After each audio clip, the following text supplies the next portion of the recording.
अस्सलामुअलैकुम। डिस्कवर इल्म के दिलचस्प और मालूमाती सवालात जवाबात की सीरीज़ में खुश आमदीद। सवाल नंबर 1, वो कौन सी चीज़ है जिसे खाने के लिए पानी में जाना पड़ता है?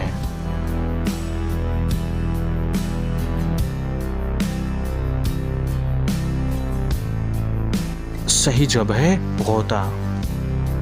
सवाल नंबर 2, दुनिया के सबसे छोटे परिंदे का क्या नाम है?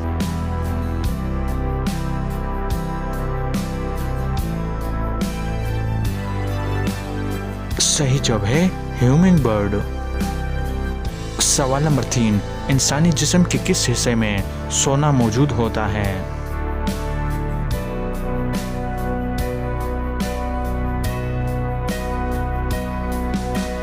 सही जवाब है पाँव के नाखून में। सवाल नंबर 4, वो कौन सा जानवर है जो 6 माह जागता है और 6 माह सोता है?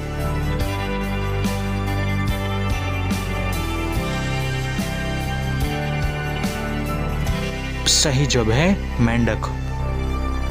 सवाल नंबर 5, किस जानवर के दूध का रंग गुलाबी होता है?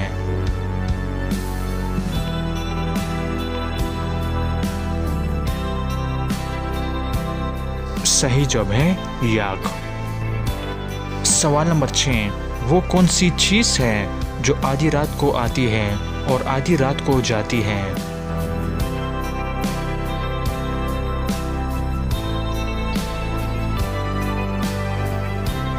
सही जवाब है तारीख। तो दोस्तों, उम्मीद करता हूँ कि आज की वीडियो आपको पसंद आई है। अगर पसंद आई है तो लाइक का बटन दबाएं और मज़ीद मालूमाती वीडियोस के लिए हमारे चैनल को सब्सक्राइब कीजिए। शुक्रिया।